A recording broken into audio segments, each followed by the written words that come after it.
आम सरकार द्वारा घोषणा करा जाइतबा गोदावरीश मिश्र आदर्श प्राथमिक विद्यालय को आज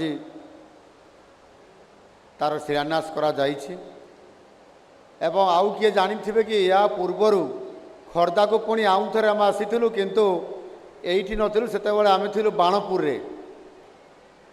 जेतेबेले बाणपुर रे 118टी विद्यालय आमे भित्तिप्रस्तर देलु सेतेबेले खर्दा जिले में केतेटी विद्यालय अंतर्भुक्त थिला।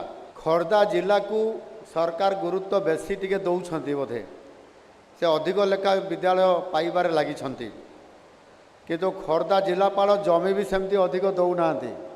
खर्दा जिलापाल अछंती आपन जेते जमी अधिक देले आमे सबु विद्यालय करू। 199टी ग्राम पंचायत रे अछि आमे 14 आउ 6 केते हैला 20टी मात्र हेइछि। पुणी आहरी अनेक विद्यालय अछि तो अनेक विद्यालय रे 5 एकर जमी नाही पंचायत हेडक्वार्टर रे। से कारण आज अनेक विद्यालय रे गोदावरीश आदर्श प्राथमिक विद्यालय करिवार टिके कष्ट होउछि।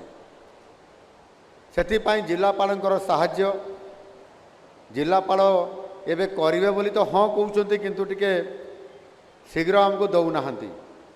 सेथिपाई राजस्व मंत्री निजे आछंती एठी आपण कथा देबे कि हमको जमी जुगई देबे। जो जमी देबे आमे सरकार पैसा देबो। आम ए school and math education department पैसा देबो। से सरकारी जमी हेले भी पैसा आपन को दिया जिवो आ प्राइवेट जमी हेले आमे से प्राइवेट लोकन को मध्य जमीर मूल्य जति कि आप डिमांड करबे आमे देई देबो।